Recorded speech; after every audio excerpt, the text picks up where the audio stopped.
Tudo certo? Ligar aqui as coisas, porque senão o pessoal fica mandando WhatsApp, daí não adianta. Bom, boa noite a todos. Nós estamos começando a aula 10 da parte 2, que vai contemplar os capítulos 10 a 12. Nós estamos chegando no final do livro, mais algumas aulas, se não me engano, mais duas aulas, semana que vem e na outra. Então, o livro está chegando no seu desfecho. Muitas pessoas já acabaram a leitura, mas temos muitas coisas interessantes para refletir e que as peças estão se encaixando ao longo do tempo. Esses últimos capítulos, eles vão trazer muitas integrações de coisas que nós vimos no início da obra, mas ainda não tinham se concretizado, ou tinham ficado algumas desconfianças com relação aos personagens e a postura deles, né, com relação à história e ao regime. Então, isso vai se desenrolando. Muitas vezes nós vamos acertar, outras nós vamos errar também nas nossas previsões sobre eles, mas algumas coisas já estão se confirmando e já vão se consolidar agora nessa aula de hoje.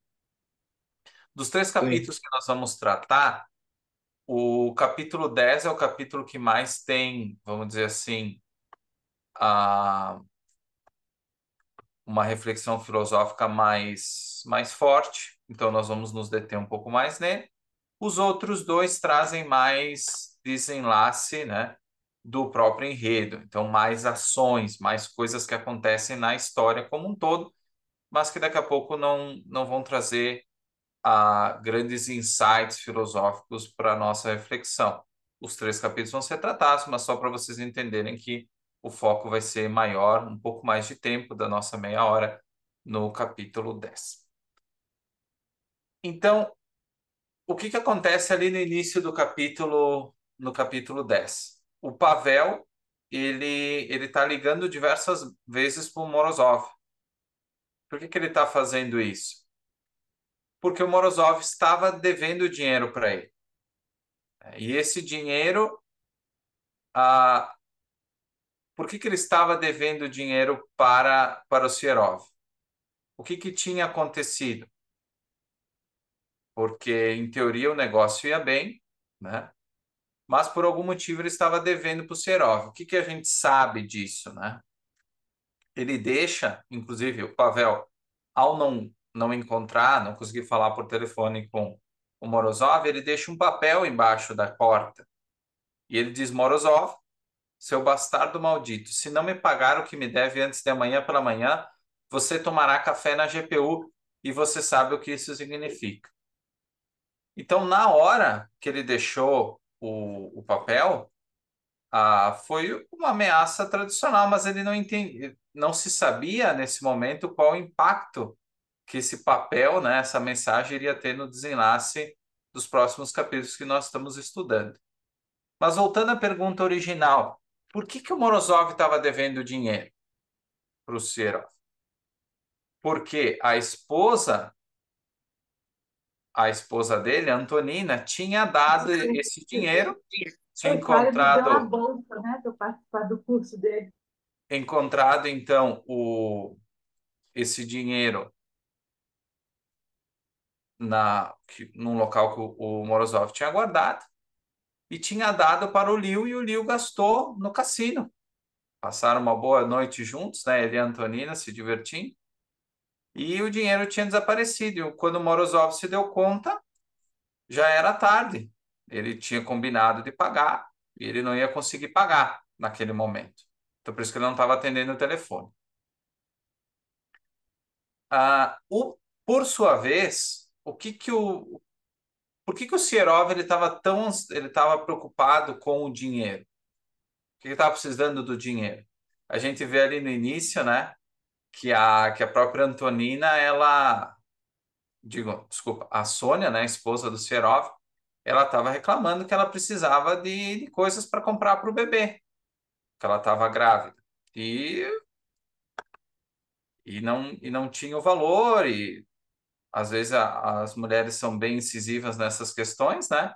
Então ela disse assim: Olha, eu sei do que tu está fazendo, vamos lá, agilizar, porque o teu filho está precisando de várias coisas, eu estou passando frio, não posso. Então ele não estava sendo um bom pai, estava sem dinheiro, estava sendo cobrado pela sua esposa. Então ele estava muito chateado com isso. E, e dentro desse contexto, ele, como ele não conseguiu dinheiro, ele estava descontando em todo mundo. Ele descontava na secretária, o Serov descontou na secretária, xingou ela por ter escrito um memorando de forma errada, ele, ele mandou embora um candidato a emprego, ele estava ameaçando entregar todo mundo para a GPU. Ou seja, tanto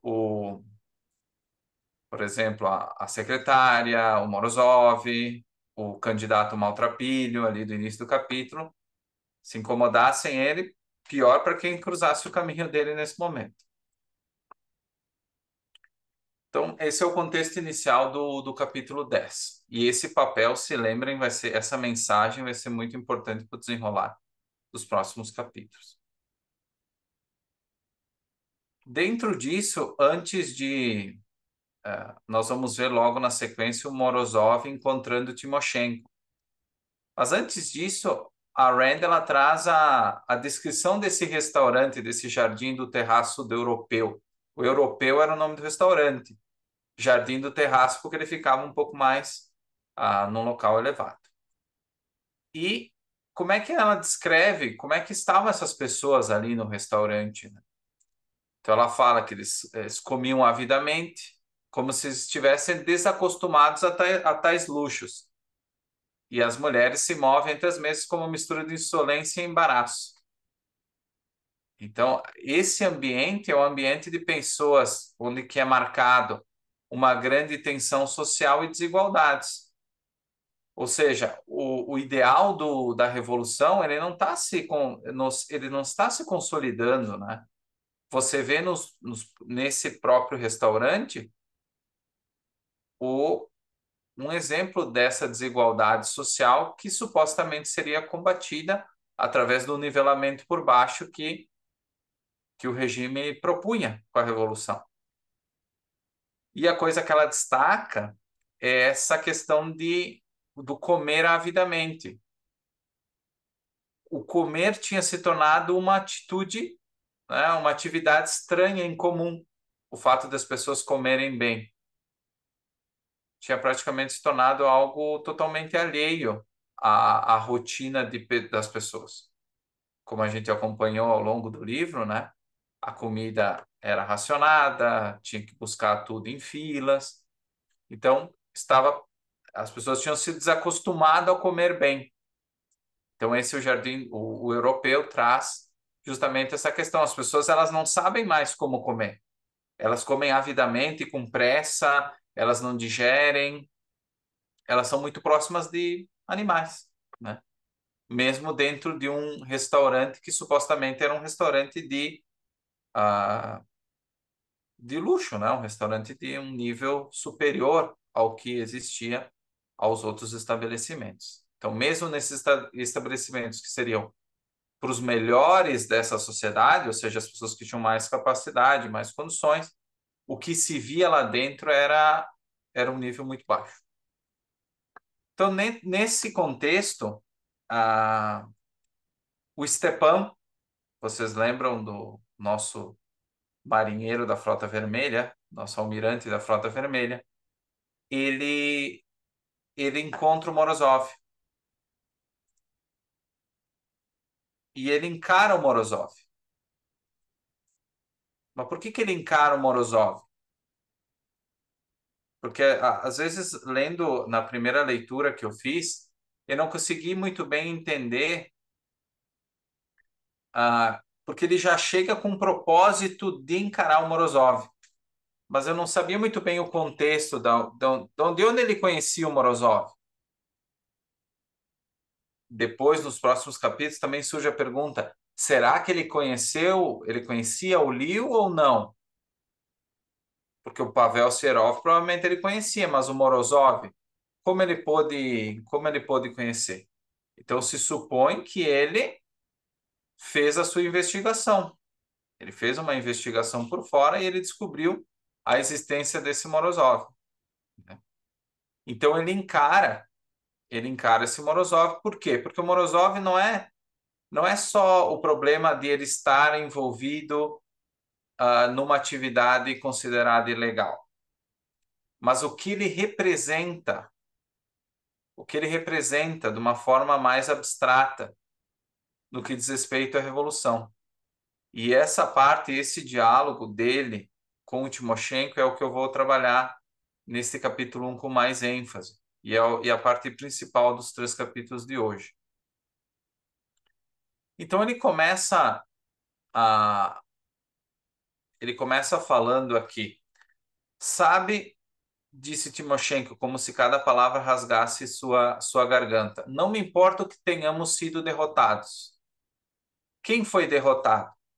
O Timoshenko e o Andrei, que eram as pessoas que viam a revolução como uma revolução idealista, que nós vimos até hoje, que foi criticada pelo Pavel Sierov, dizendo que nós tínhamos que deixar de lado esse idealismo exagerado. Lembram que Lenin falou? Era para deixar de lado esse idealismo exagerado. Nós tínhamos que ser práticos, nós tínhamos que se adequar ao tempo, ser flexíveis. Então, aqui o Timoshenko diz: não me importa que tenhamos sido derrotados. Novamente, quem foi derrotado? O Timoshenko e o Andrei. Não me importa que tenhamos carregado sobre os ombros os maiores crimes e depois os tenhamos deixado escapar por entre os dedos. Ou seja, ele não está contestando os atos que ele fez, ele assume os crimes que ele cometeu. Não me importaria se tivéssemos sido derrotados por um guerreiro alto com capacete de aço, um dragão humano cuspindo fogo, mas fomos derrotados por um piolho. Então ele não se importava de ter sido derrotado por uma força superior, com virtudes, forte. Ele não teria problema com isso. Agora eles foram derrotados por um piolho. E quem é o piolho gordo? É o Morozov. E ele fala aqui, um piolho grande, gordo, lento e loiro. Os loiros são os mais gordos, a culpa foi nossa. Então ele faz uma crítica ao Morozov dizendo que ele é o piolho. O Morozov é o principal exemplo dos piolhos, junto com o Pavel e tantos outros dessa, usando uma palavra vulgar, mas desta laia, né, que tomou a revolução, que tomou o controle da revolução. E aqui ele faz uma reflexão histórica, e aqui a Rand ela se aproveita desse contexto justamente para fazer um pouco de reflexão sobre não só a história da Rússia, mas a história do mundo como um todo. Ela fala assim: outrora os homens eram governados pelo trovão de um deus.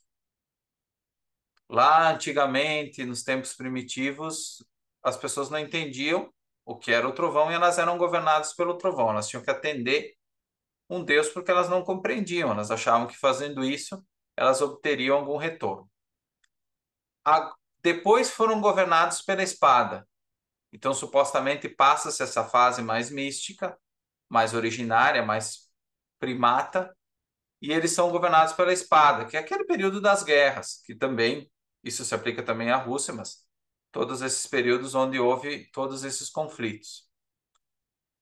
E, por fim, agora são governados por um primos, ou seja, elas são governadas pelas necessidades mais básicas, ou seja, elas conseguiram retroceder no tempo. É isso que a Rand quer trazer. Então elas são hoje piores do que selvagens. Elas nem mesmo mais acreditam em um Deus, por mais que houvesse a crítica da Rand nesse sentido, mas elas nem acreditavam numa coisa maior do que elas. Elas não tinham mais nada disso. Elas não tinham uma visão de valores, elas estavam totalmente destruídas com o passar do tempo. Era essa situação que os soviéticos estavam encarando agora. E aí ela faz vamos dizer, o paralelismo com esses 3 pontos.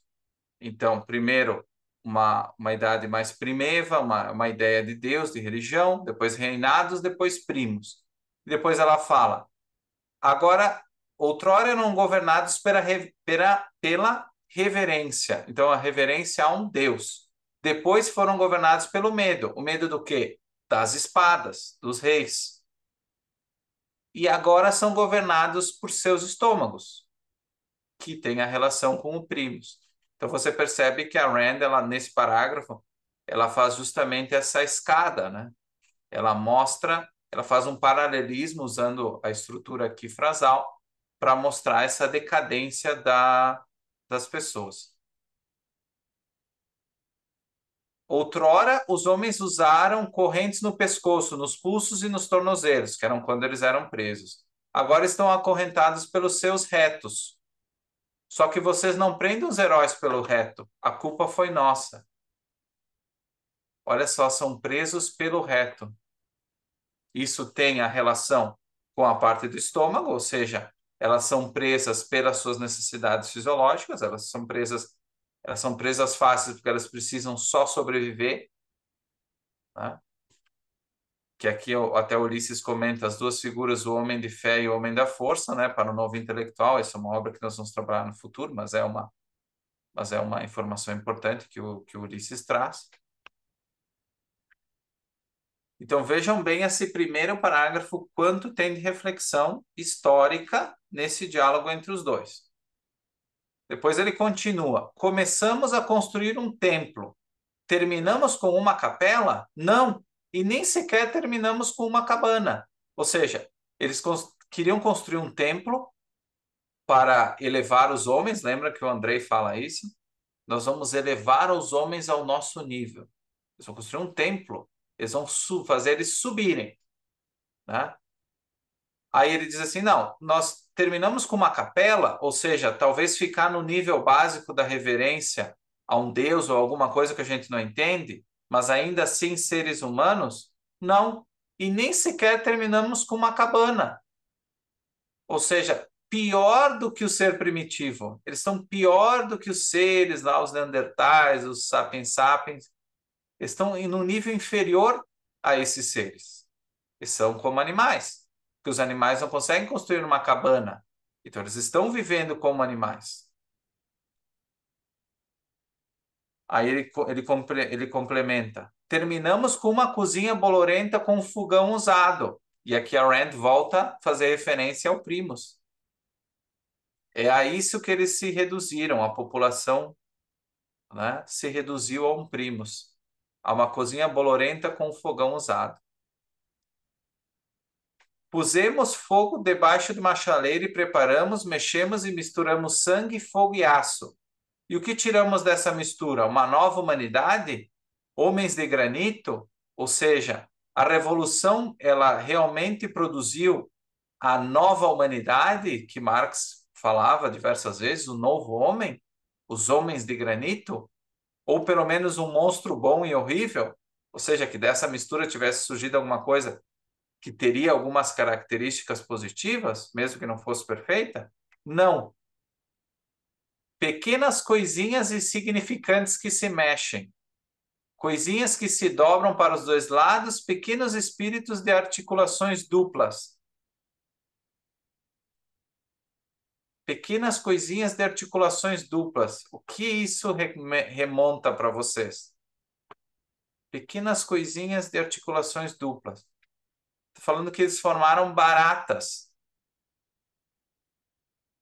Baratas, para que elas têm essas articulações duplas, elas têm uma coraça que é um pouquinho forte para elas aguentarem um pouco mais, mas elas são rasteiras, elas se encaixam, elas sobrevivem de alguma forma, mas elas não têm o status humano, elas não pensam, elas comem os restos. Então é isso que eles produziram, a revolução produziu baratas. E aqui depois ele também, a Rand também faz a reflexão, pequenas coisinhas que nem se curvam humildemente para serem chicoteadas. Não, elas pegam o chicote e se chicoteiam a si mesmas. Aí ele cita o exemplo da reunião de um clube de atividades sociais, que é o que a Kira enfrentou, né? Aquelas pessoas que vão lá, elas repetem Elas são obrigadas a repetir a própria fonte desse sofrimento delas, a repetir aquelas coisas como se fosse verdade e como se fosse bom. E elas têm que achar que é bom, porque se as outras pessoas perceberem que elas não acham, como foi o caso da Kira, elas são castigadas. E aquelas que se enganam para mostrar para os outros, elas estão se chicoteando. Então é isso que a Rand quer dizer. Aí depois ele segue aqui. Eles veem uma nuvem negra e ouvem trovões. Eles, né? Eles veem uma nuvem negra e ouvem trovões. Eles são quem? Eles são os outros, né? As pessoas que estão fora da União Soviética.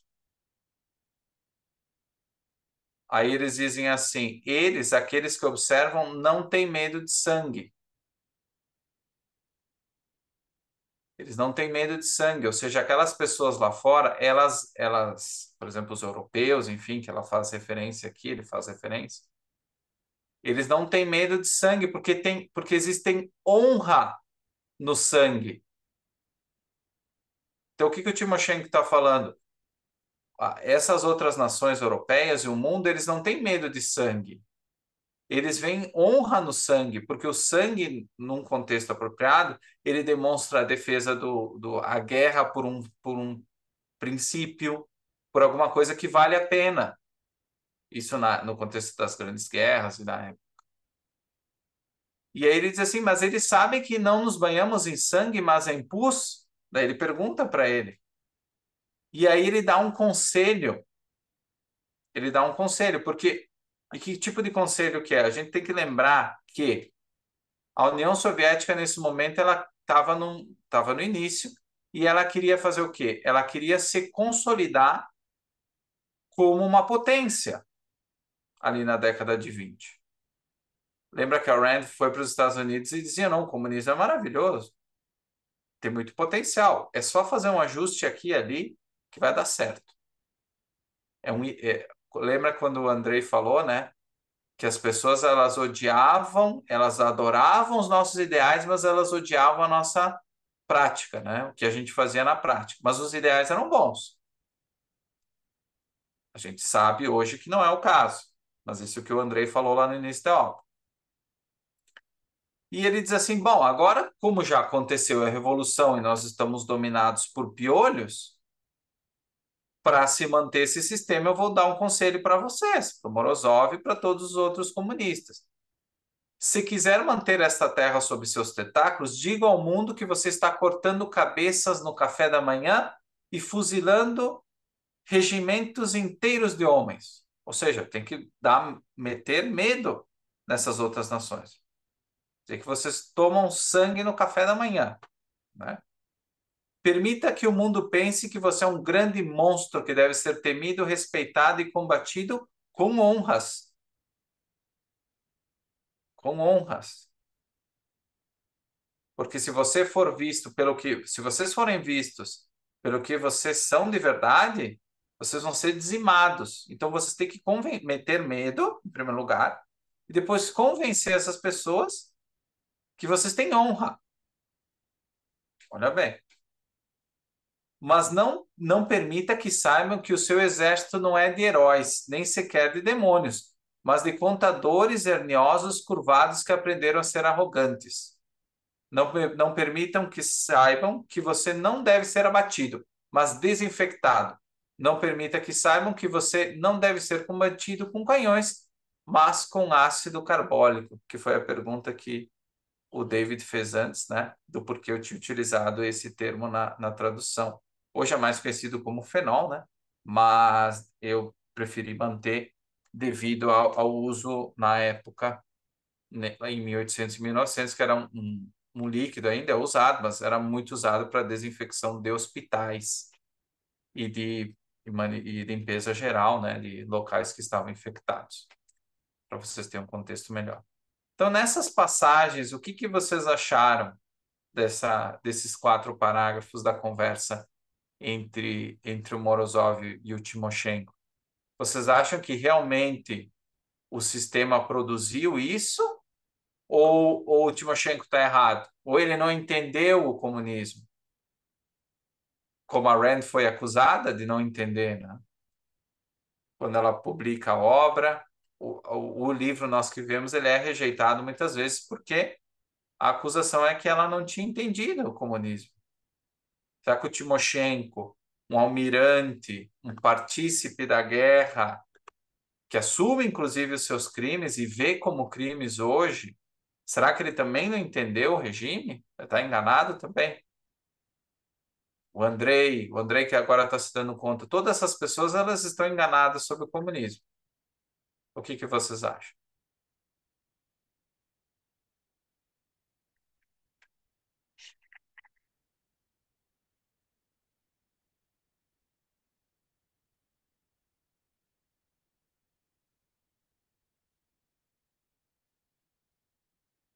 Fiquem tranquilos que eu não vou falar nada para o Serov, então vocês podem falar livremente que não vão ser destinados para a GPU, podem falar tranquilo. Se não tem nada para falar, a gente segue agora com o curso, mas fiquem tranquilos que eu não vou dedurar ninguém para a GPU. Mas continuando então. Depois desse debate, dessa conversa, o Timoshenko, essa carta da ameaça, ela cai no chão. Então, a Rand ilustra muito bem essas idas e vindas, até o momento que o Timoshenko finalmente pega, pega essa carta do chão, esse papel, e ele ri, ele ri do que ele lê e deixa o local. Ele deixa o local, o Morozov fica nervoso, porque ele não sabe o que que vai acontecer, ele fica mais ansioso ainda. Porque essa situação, ele tinha ido pro restaurante, ele tinha conseguido o dinheiro que ele estava devendo pro Serov, tanto que na hora que chega o Timoshenko, ele está mais tranquilo, porque ele conseguiu o dinheiro para pagar o Pavel. Só que aí ele dá uma furada, dá outra furada, que é deixar a carta de ameaça cair em mãos nas mãos do Timoshenko.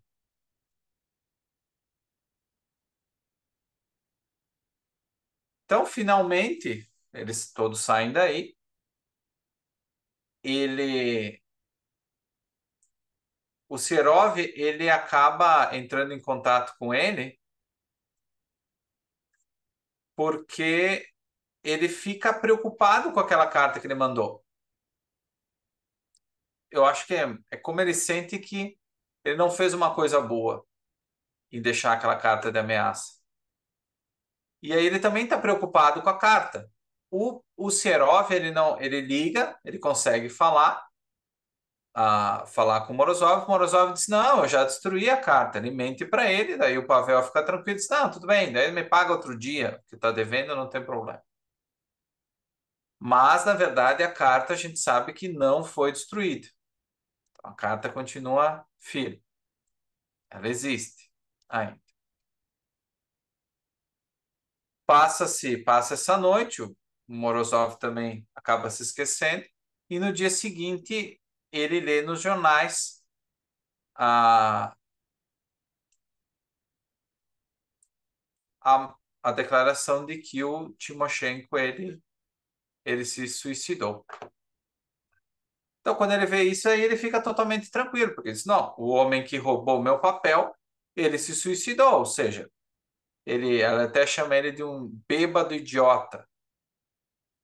Ou seja, ele errou, ele deixou uma mensagem importante ficar nas mãos do inimigo, mas o inimigo se suicidou, então tá tudo bem.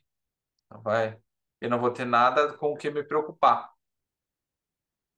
Mal sabe ele que o Timoshenko, numa carta de despedida, ele envia essa mensagem, ele envia uma mensagem explicando a situação, se despedindo do Andrei, e ele anexa essa carta para o Andrei. Então, enquanto o Morozov acha que isso não tem problema nenhum, mal sabe ele que a história ainda não terminou.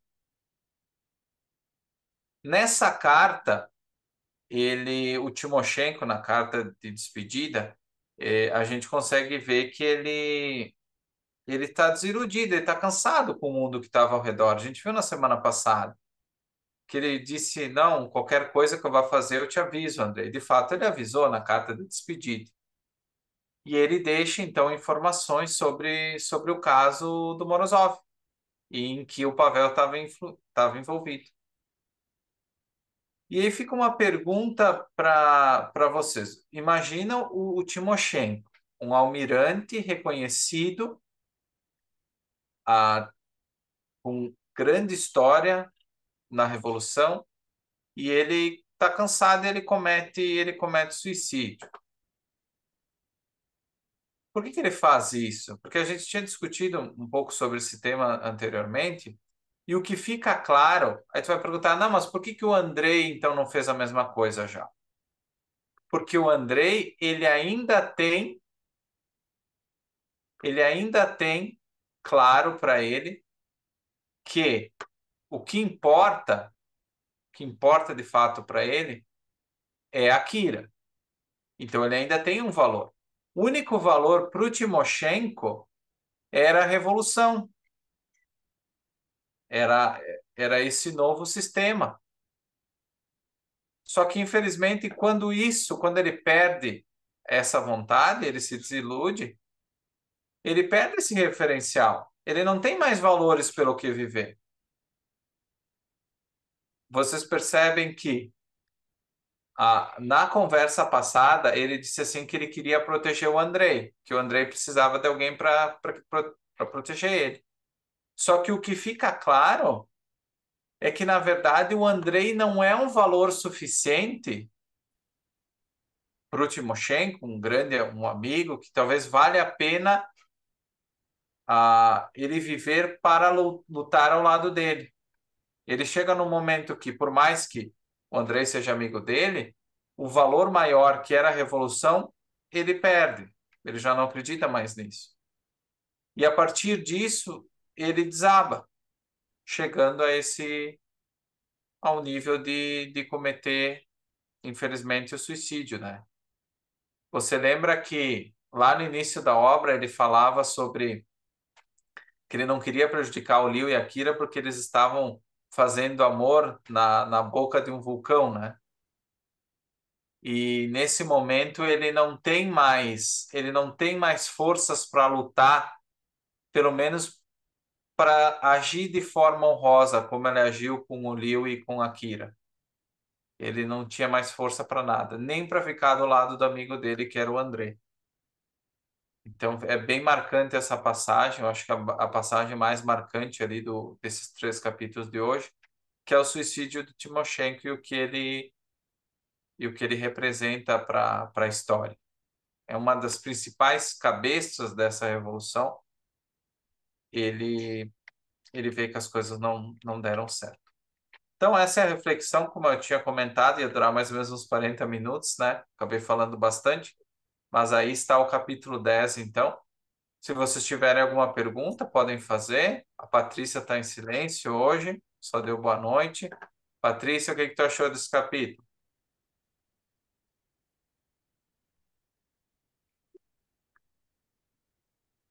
Eu acho que. Ela mandou mensagem, agora não está conseguindo. Opa, mandou no chat aqui. O Márcio também. O que que vocês acharam legal? A Patrícia comentou que não pode agora comentar, mas qual era a perspectiva de vocês sobre o personagem do Timoshenko? David, que falou antes, ou uma pessoa abriu o microfone, pode falar. Não sei se foi a Branda. Não tem problema. Ulisses, o que que você achou do Timoshenko? Você pode falar agora?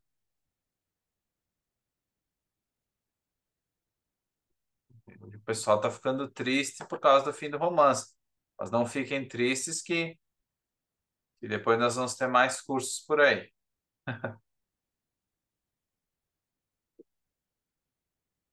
Bom, perfeito, então. Esse realmente é o capítulo mais marcante. Vai estar no material da plataforma, vai estar destacado esse diálogo, né? E é muito legal essa reflexão sobre o próprio Morozov. e sobre o próprio Timoshenko, porque diz respeito muito à reflexão sobre valores que a gente vem vendo ao redor ao longo do tempo no livro. E é o tema central, né, de nós que vivemos é justamente essa questão do que significa buscar valores e como você os identifica.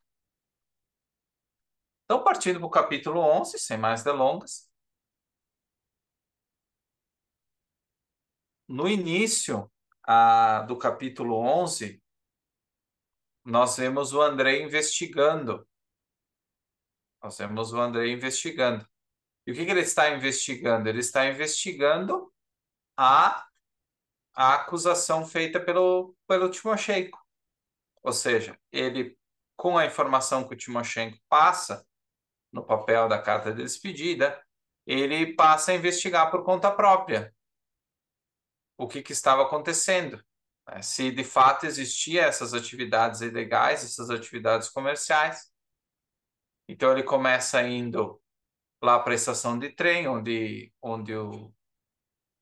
o Sierov, da qual o Sierov era responsável.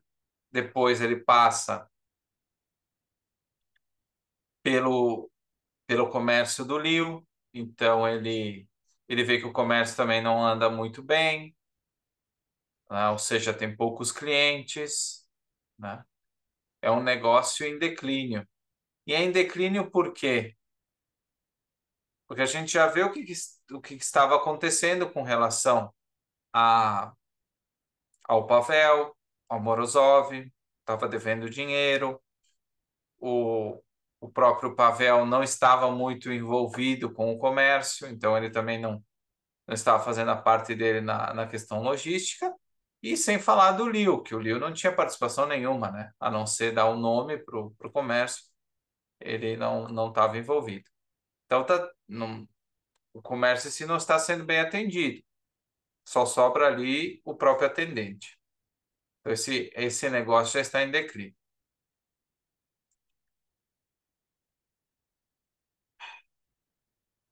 Então, enquanto o Leo e a Antonina eles vão para o balé, que ela conseguiu um ingresso através do Morozov, ela convida o Leo para acompanhá-la. Vocês percebem nos últimos tempos o como cada vez mais o Leo ele ele está próximo da Antonina, eles saem todos os capítulos juntos. Todos os capítulos juntos. Ou eles vão para o balé, ou eles vão para o cassino, ou eles fazem festa privada na casa do Morozov. Eles têm uma relação que não é mais uma relação de amizade, por assim dizer, né? Parece uma coisa muito mais íntima do que isso.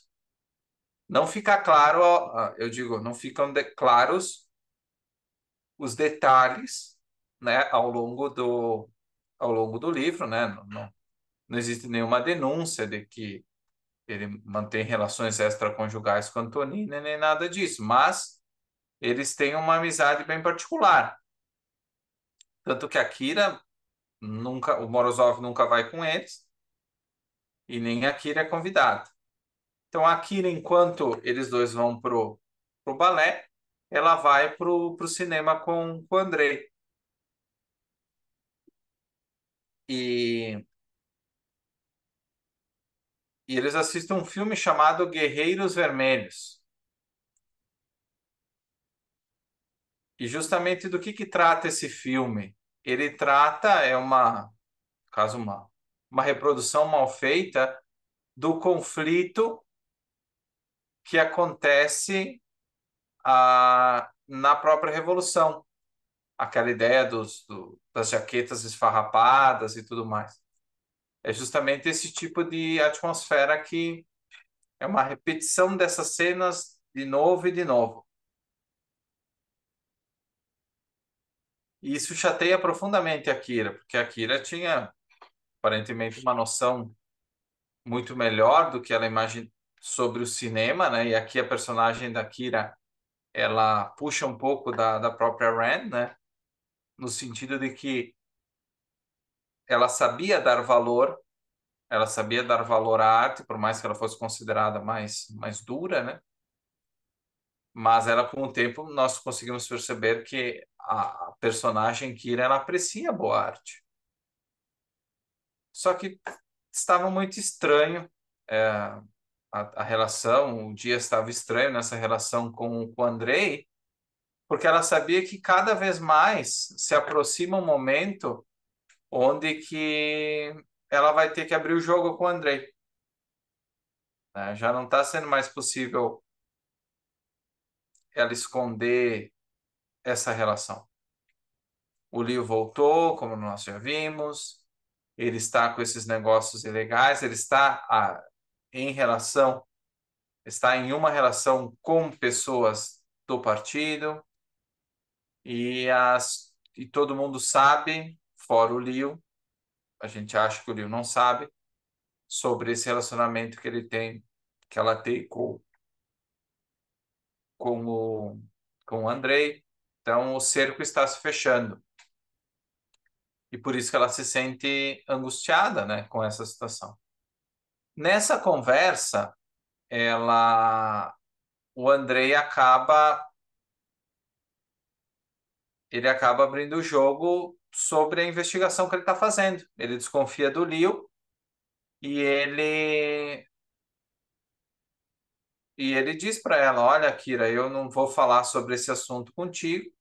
É o nosso acordo desde o início. Eu espero que você não esteja envolvida com o Leo como eu acho que você está. Porque a Kira, nesse momento, ele diz assim: Olha, é perigoso ter algum tipo de relação com o Leo nesse momento, porque é provável que eu estou investigando e o meu dever profissional não vai ficar abaixo do meu relacionamento pessoal, ou seja, do que eu sinto por ti. Eu vou fazer o meu trabalho. Por quê? Como fica claro no livro, essa investigação para o Andrei, ela tem um significado maior do que uma mera investigação de um crime. É a última chance que ele se dá de acreditar no partido.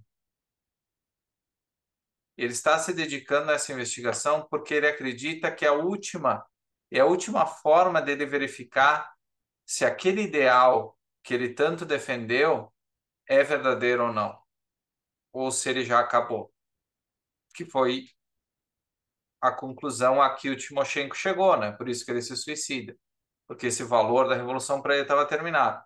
O Andrei ainda acredita, ele ainda não desistiu. Então ele segue, né, com a sua investigação.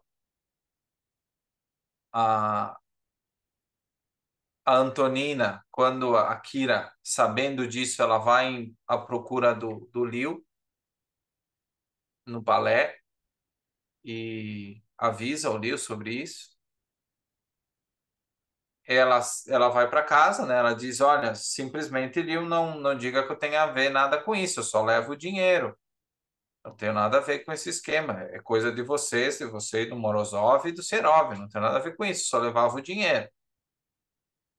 Ela era uma laranja, mas ela não queria se comprometer em nada, só com os lucros, né? Mas ela não tinha responsabilidade nenhuma com isso.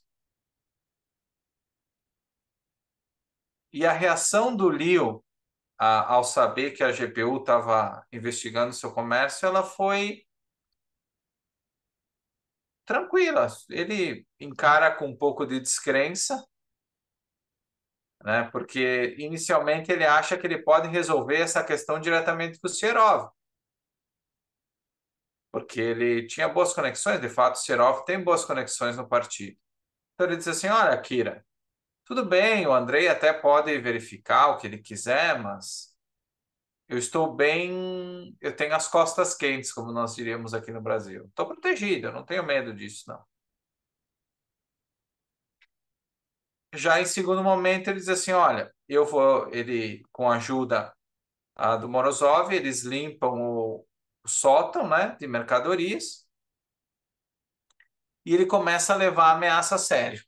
Ou seja, o capítulo 11 ele termina com o Liu já pensando assim: talvez eu não devesse ficar preocupado, mas Por via das dúvidas, vamos se livrar dessa mercadoria suspeita e vamos esvaziar o mercado, vamos levar embora as coisas que estão lá, para não ficar nenhuma pista, né, e nenhuma evidência desse crime de ilegalidade, né, de contrabando. Então é assim que termina o capítulo 11.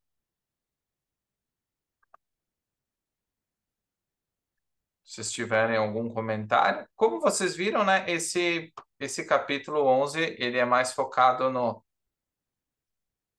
ele gira em torno da investigação do Andrei, né, e ele termina justamente com o Andrei informando a Kira de que ele vai investigar o que está acontecendo naquele comércio ilegal e que ele vai até as últimas consequências, que ela não tem direito a pedir a ele que, porque ela tenta pedir para ele esquecer a história. Mas ele disse: "Não, eu vou até o fim e pronto. Não vai ter outra, você não vai poder me impedir disso."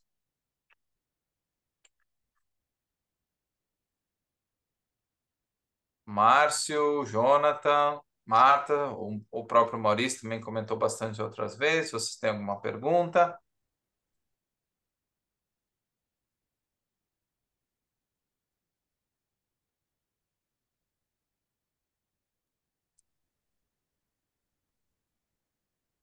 Bom, então vamos seguir para o capítulo 12, que fecha os nossos estudos de hoje.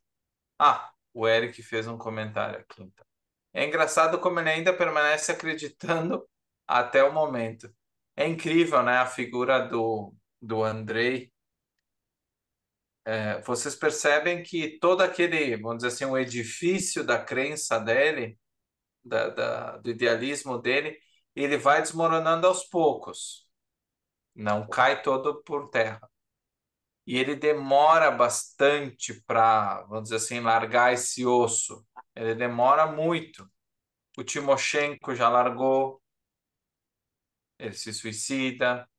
Mas o Andrei, ele vai até o final, ele quer dar mais uma chance. Essa vai ser a última chance que ele dá ao partido. Porque ele ainda acha que o idealismo, que esse ideal, essa coisa mais abstrata, ela vai se sobrepor às pessoas que estavam às pessoas que estavam contaminando isso, que estavam no poder nesse momento, aos Sierovs. Ele achava que no final das contas esse ideal aí era bom e que ele iria superar essas dificuldades, ele iria ser predominante. Ou seja, aquela linha, entre aspas, mais trotskista, né, que o Andrei e o Timoshenko representam, ele achava, a gente não vê nenhuma evidência pelo livro, tá? Mas na cabeça dele existe algum motivo para acreditar que lá no fundo o ideal estava intacto, que ele podia ter sido esquecido, ele poderia estar enfraquecido, mas que ele ainda existia, esse ideal de elevar as pessoas ao seu nível, como a gente viu no capítulo anterior. Mas será que existe? Nós vamos ver agora nesse capítulo. Normalmente, quando há queda através da chegada da realidade, a pessoa quebra de uma forma sinistra. Quero ver o que acontecerá com ele. É verdade. Ele está se segurando a diversas coisas para se manter firme nessas convicções. Então ele ainda tem valores que sustentam ele, que é a revolução e o idealismo e a Kira. As duas coisas que o mantém, vamos dizer assim, que o mantém vivo, são valores para ele. É a Kira e o Ulisses coloca a grande utopia, de fato. O idealismo, a revolução, a utopia, a gente pode usar outros termos para definir esse valor. Mas é isso que ainda o mantém, vamos dizer assim, vivo. Então, o Andrei, começando esse próximo capítulo 12, ele faz a investigação e ele é chamado na seção econômica da GPU. Então, ele é chamado nesse escritório Aí ele é questionado pelo diretor dessa sessão por que ele estava investigando alguma coisa sem autorização. Porque ele estava fazendo essa investigação por fora, como ele tinha falado para aquilo. Então, como você está investigando isso? Com autorização de quem?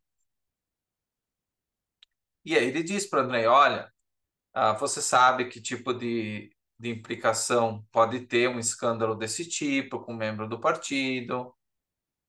Você está se metendo numa sessão que não está sob sua jurisdição. Você é da GPU, você não é da seção econômica em si, então você não deveria se intrometer, tudo mais. Então ele tenta, de certa forma, intimidar o Andrei em primeiro momento. Como ele vê que ele tenta diversas coisas para dissuadir o Andrei dessa investigação. Primeiro ele dá o carteiraço, quer dizer, olha, aqui você não tem jurisdição, você não tem direito a fazer uma investigação dessa porque você não tinha autorização oficial. Isso não funciona. O Andrei não funciona. Daí ele tenta intimidar o Andrei, dizendo que é perigoso você se envolver com esse tipo de investigação, tem os membros do partido, isso vai pegar mal para você, pode ter consequências negativas para todos, né? Inclusive para você, ser expulso do partido e tal. Depois ele vai para uma terceira estratégia, que é a ideologia. Então ele fala: lembra do que o camarada Lenin falou? Nós temos que ser práticos, a situação não está fácil para ninguém. Olha as revoltas que estão acontecendo no interior, não é legal o que está acontecendo, né? Então, desiste disso. Também não funciona.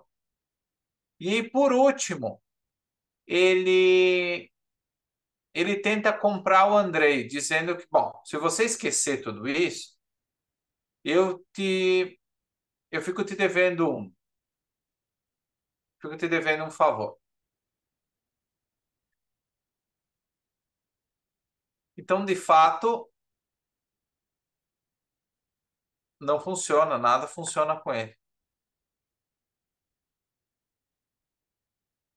Perfeito. Ele sai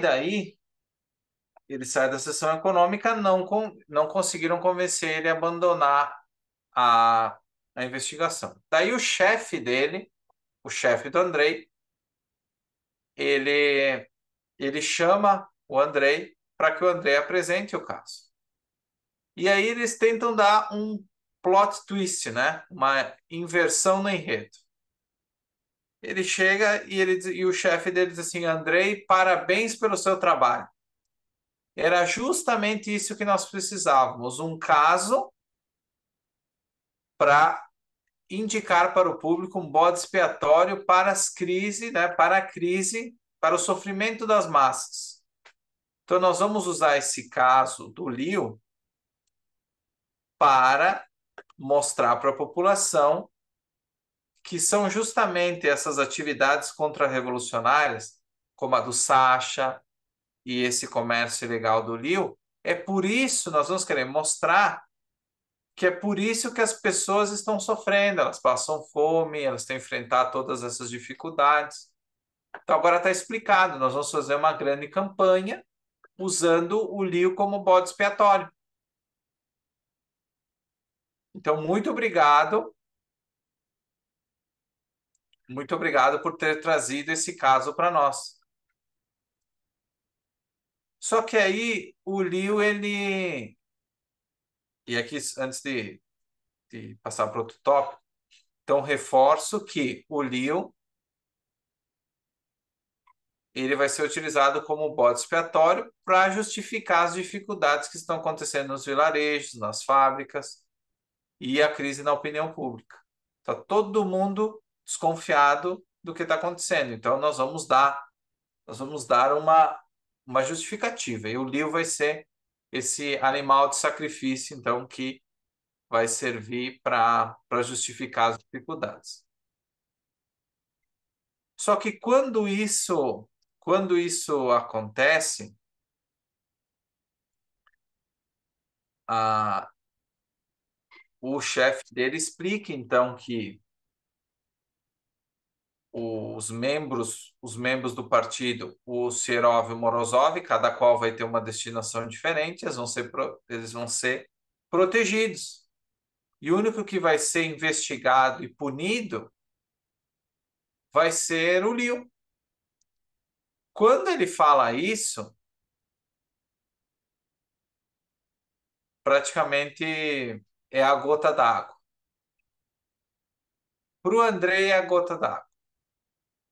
Porque a última esperança que ele tinha é que ele iria apresentar esse caso, que todos seriam punidos por traição ao partido, por traição ao ideal no qual ele acreditava. Só que não é isso que acontece. As pessoas, os colegas de revolução dele, os membros do partido que ele tanto valoriza, que cometeram de fato um crime, esses não vão ser punidos. Isso vai ser silenciado. E o único que vai ser punido é o Liu. Então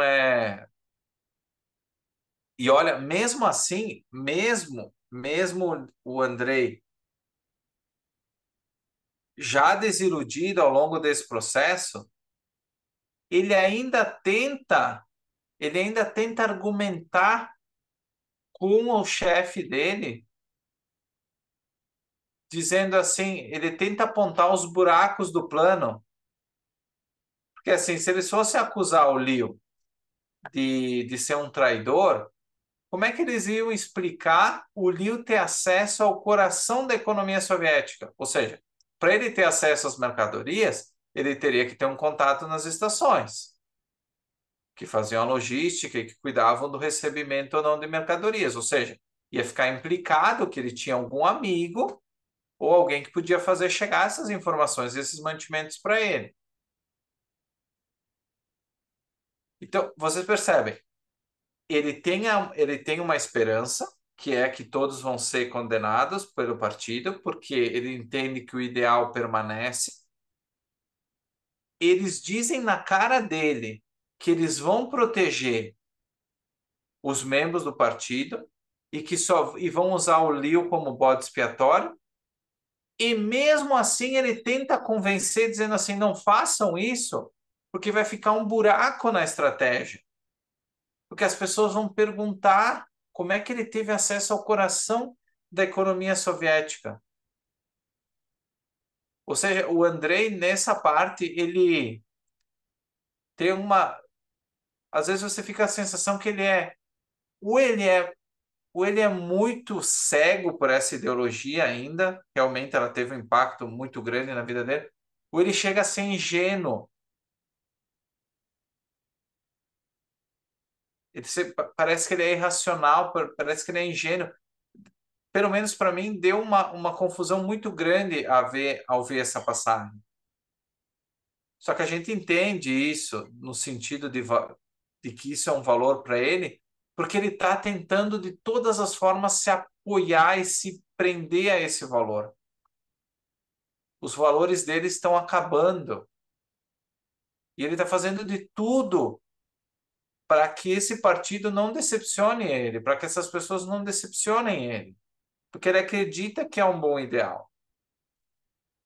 Então ele faz de tudo para tentar fazer com que o Pavel seja investigado.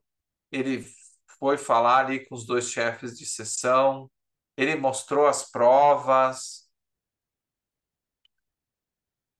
e no final das contas, o que que eles falam para ele? Para ele calar a boca e para não usar a oratória trotskiana dele, porque senão ele ia parar no Turcomenistão, no Turquestão, perdão. Para quem gostava de falar, ia parar no Turquestão, onde ele poderia falar mole por muito tempo. Então, o que sobra para ele é: Andrei, calhe a sua boca. guarde a sua oratória para si próprio, que para nós ela não interessa para nada. Ou seja, de um herói da revolução, o que sobra para o Andrei da revolução? Um cala-boca. E o expurgo, que virá logo depois. Como o Eric comenta, ele já serviu o seu propósito e não tem mais nenhuma utilidade. O Andrei não presta mais para nada. Literalmente. Não presta para nada. Para o partido ele é inútil. Ele é inútil.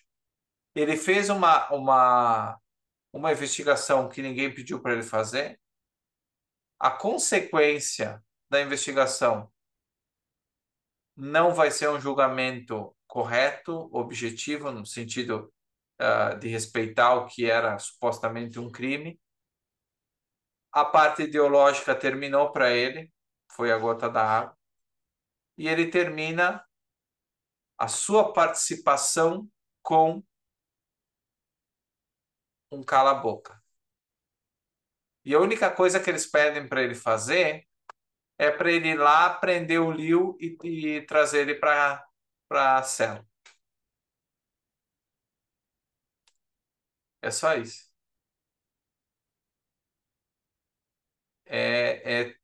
Imaginem como o André está se sentindo nesse momento. Imagina como ele está se sentindo nesse momento. Nós nem chegamos ao final do capítulo. Ele é escurra, ele só diz assim, pessoal, olha, poderia ser mandado qualquer pessoa ir prender o Liu. Mas já que ele está envolvido no caso, vai tu mesmo, né? Leva dois, três policiais, vai lá e prende o Liu para terminar o serviço. Mas só para isso. Não poderia ser qualquer outro. Não precisava ser o Andrei. Não é porque a seção da GPU valoriza o trabalho investigativo do Andrei e dá como a cereja do bolo a oportunidade dele ir prender o grande vilão Liu, que na verdade não é o vilão, né? Não, é só já que tem tu, vai tu mesmo, né? Já que tu começou essa história, vai lá, pega ele, investiga e, eu digo, vai lá na casa, prende ele e traz aqui para a cela. É um cão de guarda, né? O Eric traz aqui, eu não senti pena do Andrei, não, assim como não senti do cavalo Sansão na Revolução dos Bichos, que foi usado e descartado depois por se recusar a pensar. Eu não sei, eu não considero, talvez, não que eu sinta pena do Andrei, eu não sinto não tenho esse sentimento por ele, mas ele não é descartado por se recusar a pensar. Eu acho que ele pensa, né? Não é por nada que ele evoluiu tudo, que ele evoluiu com relação ao seu entendimento, vamos dizer, filosófico, ideológico, né? Até aqui, mas isso não quer dizer que ele não seja culpado, né? Isso vai ficar mais claro no capítulo da semana que vem. Ele é culpado, né? Ele evade, sim, a realidade de várias maneiras, sem dúvida nenhuma. Às vezes por autoilusão, por evasão mesmo, né? Por acreditar numa coisa sem ter e fechar os olhos para a realidade, outras vezes por falta de entendimento mesmo, né? Eu acho que tem essas duas coisas. Mas vai ficar claro que, de fato, ele é culpado. Tudo que ele vai sofrer, a culpa é dele, e nós vamos entender por quê. Não é só porque ele evade a realidade nas questões do partido. É muito mais do que isso. Mas o ponto que o Eric traz é bem interessante mesmo. Então ele vai pro apartamento do Liu e lá ele descobre o vestido que ele deu para Kira. E aí quando ele vê as roupas da Kira lá, daí ele se dá conta que ele tinha sido enganado. Quando ele vê as roupas da Kira na conversa, a, quando ele vê conversando com o Andrei e tudo mais, a própria Kira, eu acho que essa é uma passagem interessante, ela fala que ela se sente, ela se vê que ela está emocionalmente abalada e fisicamente enfraquecida. E aqui a gente pode perceber que ela está tanto triste e debilitada, como a gente vê no início do próximo capítulo, por causa que o Liu é preso, mas também pelo fato do Andrei ter descoberto tudo. Então, no mesmo capítulo, veja bem, no mesmo capítulo, pessoal, o Andrei, e aqui novamente pode ou não gerar pena ou não, mas vejam bem, ele perde o idealismo, o valor da revolução, da mesma forma que aconteceu com o Timoshenko antes, e ele perde a Kira. No mesmo capítulo, ele perde os últimos dois valores que ah, que ele tinha, né? E assim que a gente termina o capítulo 13. A gente termina o capítulo 13 com o Leo sendo preso, o Andrei acabado, ou seja, as únicas duas coisas que o mantinham vivo, de fato, acabou. Acabou. Nesse momento da história, o Andrei terminou. No capítulo anterior foi o Timoshenko, no capítulo 10, ainda no início do 11, e agora quem termina é o Andrei. Então, mais um personagem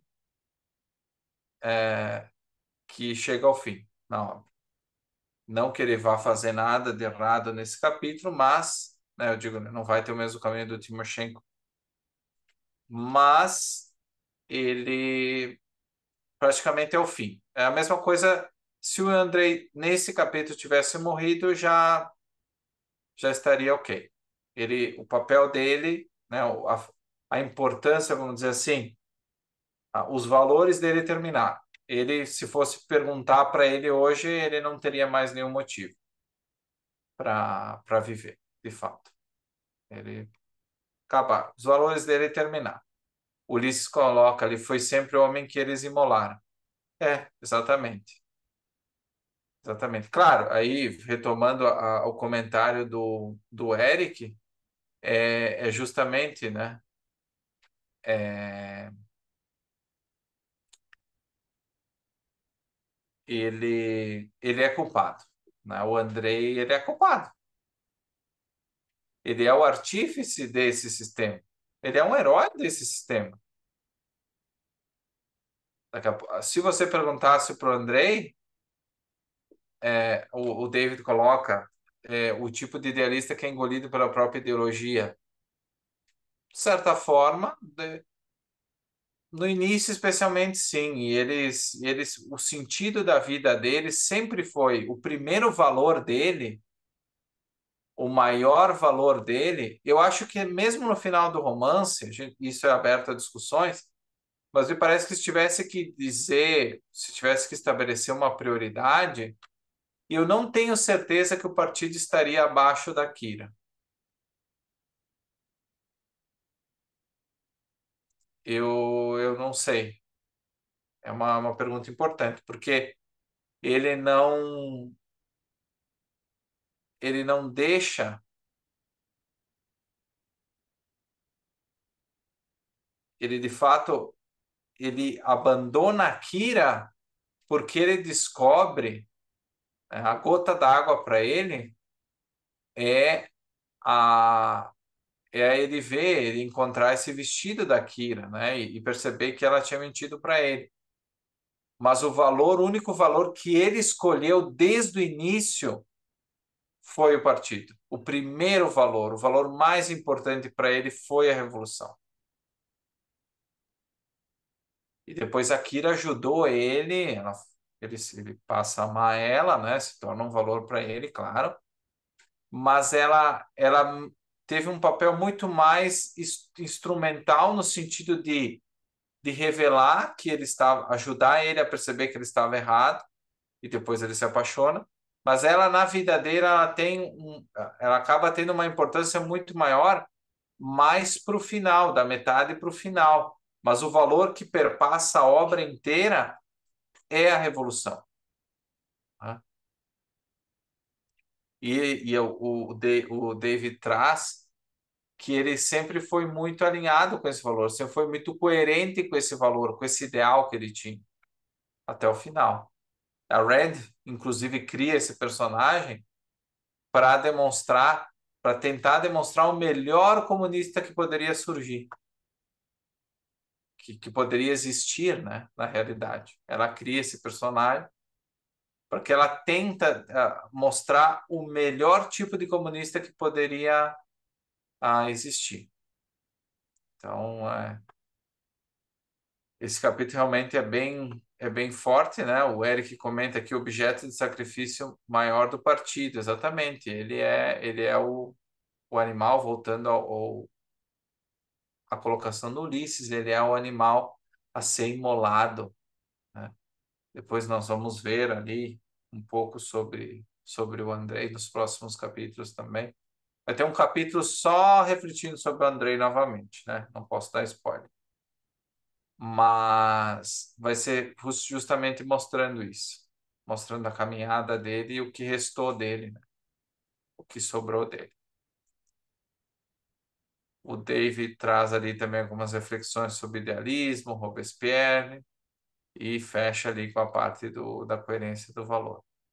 E a Patrícia também reforça, né? A revolução era um valor para ele, quando perde tudo, o mundo cai. De fato, se vocês estão acompanhando, eu fiz um comentário na outra aula, depois que a gravação tinha terminado, tendo o contexto aqui do que aconteceu no Rio Grande do Sul, por exemplo, é, é até difícil falar o que pelo que essas pessoas estão passando, mas é a concretização de um contexto onde que há perda total de valores, né? A gente sabe que eles não estão vivendo não estamos vivendo sob um regime despótico e tudo mais, mas ocorre de fato por uma força da natureza ali, também por questões políticas, né, de falta de infraestrutura, essas pessoas acabam perdendo tudo e é mais ou menos assim que o Andrei se sente nesse momento. Ele não tem mais chão, ele não tinha casa, ele não tinha mais família, ele não tinha mais amigos, porque o Timoshenko se suicida. Ele não tem mais o partido, inclusive ele vai ser expurgado do partido, e por fim ele não tem mais amor também, que era a Kira. Então ele está sem nada, não sobrou nada, absolutamente nada dele, de valores dele. E o Eric traz um ponto muito importante, uma ironia, né? Ele acha. E essa é uma questão muito boa, porque a gente volta ao início da parte 2 quando a gente se questiona, porque ele sempre diz: Eu ainda tenho você, Kira. Eu ainda tenho você. Da mesma forma, eu ainda tenho a revolução, eu ainda tenho o idealismo da revolução como meu valor. Mas, na verdade, esses dois valores nunca foram dele. Olha que loucura. Na cabeça dele era. Mas quando ele descobre, ele não só perde uma coisa que ele achava que era dele, mas como ele constata que nunca tinha sido dele. A gente tem que ponderar, claro, no caso da Kira, que me parece que a Kira de fato gosta dele mais do que um amigo. Ela acaba. Eu não posso dizer que ela não tem um sentimento diferente por ele no final do romance. Eu acredito que ela gosta dele. Não que ela goste igual do Leo, mas ela tem um carinho diferente por ele. Ela não é mais amiga só dele. Ela ama ele também, mas talvez não no mesmo nível do Leo, né? E ela jamais vai poder se entregar, porque ela poderia ter fugido com ele antes, né? Ele fez a proposta para sair do país, mas ela não pode abraçar, por mais que ela tenha algum sentimento por ele, o Andrei, ele representa a morte de tudo, de todos os outros valores dela. Não importa o que ele faça de agora em diante. O Andrei, a revolução que o Andrei trouxe, matou a mãe, tornou o pai inútil, mandou a prima pro exílio, a irmã vai enlouquecer, ela nem aparece muito, mas nós vamos ver até o final da obra como ela vai estar. Então, assim, o Andrei, por um lado, é uma pessoa que ajudou ela a manter o valor que era o Liu, né? Ela teve que fazer o que ela teve que fazer para sobreviver e para conseguir o dinheiro para que o Liu ficasse vivo. Então ele cumpre esse papel instrumental, ou seja, de manter o Liu vivo, sem saber, porque ele não faz isso por decisão, né? Só que ele representa todo o sofrimento da Kira. Então a construção que a Rand fez é surreal, assim. São tantos prismas pelos quais você pode analisar esses personagens. E nós tivemos grandes discussões ali no final da parte um também com o Otávio, que saiu agora há pouco também da aula. E é muito marcante isso. Porque, querendo ou não, uma coisa que nós discutimos na época também é que você não pode tirar as coisas de contexto. Eu não posso tirar o Andrei do contexto dele, da vida dele, do que ele fez, e trazer ele para a vida real e achar que ele vai ser outra coisa. Ou que ele não mere... ou que assim eu purificaria ele daquele contexto e aí ele seria um herói. Ele não vai ser um herói. Ele é a União Soviética, o Andrei. Ele é um comunista. A Rand, ela cria um personagem que é o comunista, com tudo que tem direito. Ela só tenta deixar ele um pouco mais principiado, mas ele é a personificação do ideal da morte. É isso que eu ia falar. Ele é o ideal do comunismo. Ele é o ideal do comunismo. Ele é a incorporação do comunismo, da forma que seria a melhor forma que a Rand conseguiu conceber através desse personagem. Mas ele não deixa de ser isso, pessoal. A gente não pode esquecer.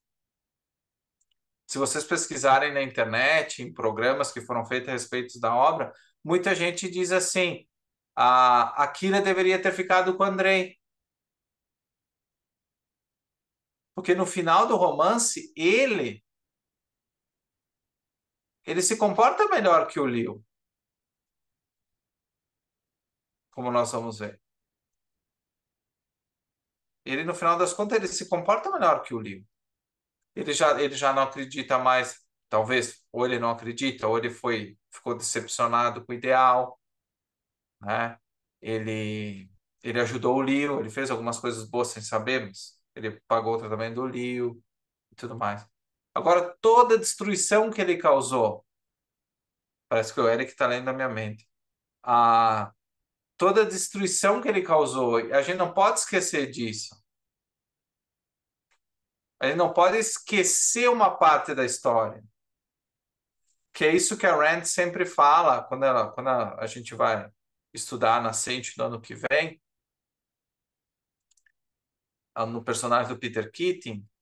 Eu não tenho como apagar o meu passado e começar do zero. É muito normal as pessoas dizerem assim, não, agora eu vou apagar tudo, eu vou começar do zero. Vira a página, né? Novo capítulo, nova linha. Agora eu vou. Não, não importa o que eu fiz antes. Importa. Você não vai poder ser uma pessoa completa se você tentar apagar o seu passado. Muitas vezes você simplesmente não consegue apagar isso, né? Como é o caso do Andrei. Então a Rand, na obra, ela jamais colocaria o Andrei e a Kira ficando junto no final. Porque senão qual seria a mensagem do romance? Que o idealismo do comunismo se manteve vivo. E foi bom, porque a heroína no final ficou com o comunista. Destrua tudo, como a Eric fala, destrua tudo e se dê bem no final. Não importa o que você faz de ruim, não importa. O comunismo no final, a prática, o resultado é bom. O herói comunista se salva e fica com a heroína. Olha que mensagem o romance estaria trazendo. Isso não pode acontecer, né? A Rand não escreveria dessa forma. E não seria correto. Eu não acho que seria correto. Mas isso não quer dizer que ele não tenha não digo virtude, mas eu digo, não quer dizer que ele não seja um personagem que melhorou com o tempo. Não é correto tirar o crédito dele. Mas tampouco nós podemos tirar o passado dele e tudo que ele fez. Então, isso é para vocês pensarem ali para os próximos capítulos. Hoje faltam ainda algumas páginas, mas nós estamos encaminhando para o final nas próximas 2, 3 semanas. Um bolchevique não tem alma, não tem amigo, não tem família, de verdade. Tanto que vocês vão ver nos próximos capítulos, também nas interações do Pavel com a Sônia, que ela fala do filho e tudo mais. Ele não dá bola nenhuma para isso. Família. Você não vê nenhum dos outros personagens com família. O Victor não tem família. Ele tem uma esposa, mas a esposa, né, ele não tem nenhum contato com a esposa. O Pavel, ele se casa, entre aspas, por, por uma questão de conveniência, porque a Sônia é uma pessoa influente e pode favorecer os objetivos que ele tem dentro do partido. Mas não é porque ele forma uma família por escolha dele. Não, não tem família. E os outros personagens que tinham família, elas são desfeitas. A própria família do Victor, a família da Kira, mal e porcamente, mas você vê que na parte 2 nem se fala praticamente da família da Kira, né? A Kira tem uma família, o Leo, tá bom, mas vive bêbado, nunca está em casa, não vê mais a Kira como um valor, é importante dizer. Então, que família sobrou no livro? Sobrou família nenhuma, que é o que Ulisses traz, né? Mas não é só os bolcheviques que não têm família, não sobra família de ninguém.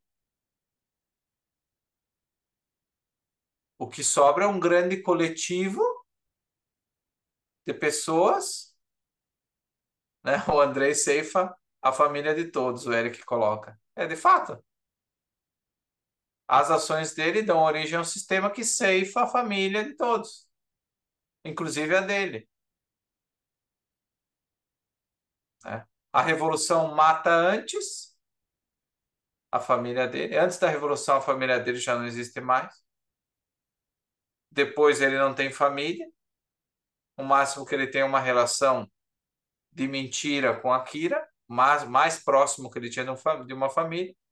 O Timoshenko, que a gente sabe que é amigo dele, é um amigo que aparece 1 ou 2 vezes no livro para deixar uma carta que diz que vai proteger ele e depois se mata, então também lá não é lá um grande amigo, né? Eu não estou julgando ele, mas estou dizendo no contexto de amizade também que amigo é esse.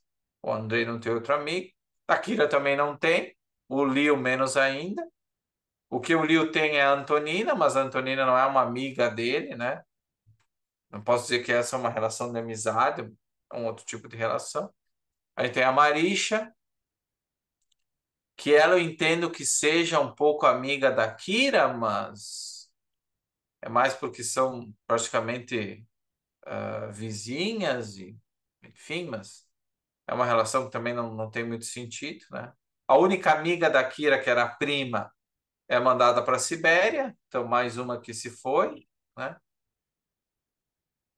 Então não sobra muito, né? Ulisses brinca, né? É só um desfrute do Lio, né? A Antonina. É uma relação que a gente não entende muito bem, mas eu não classificaria como amizade, não, né? Dentro do nosso, dizer, do sentido mais comum do termo, né? Dos mais comuns do termo. Então, esse é o status que nós temos aqui no final do capítulo 13. Fica a pergunta: o que vai acontecer com o Lio? Ele vai ser preso mesmo? Ele vai se safar daqui a pouco? O Andrei, como é que vai ficar o Andrei? Será que ele vai seguir o mesmo caminho do Timoshenko? Ele ainda pode ser um herói da obra ou não? Será que ele vai fazer mais alguma coisa? Porque a gente viu hoje que ele não tem lá muito pelo que viver. Mas será que ele vai fazer ainda alguma coisa boa ou não? O que será que vai acontecer? Será que ele vai brigar com o partido? É uma opção. Ele pode não, bater o pé, dizer que tem que condenar o Serov, tentar achar outras provas, né? Porque ele tem a prova, a maior prova, nas mãos ainda. Será que ele vai usar? Então, ficam essas perguntas para a nossa próxima aula.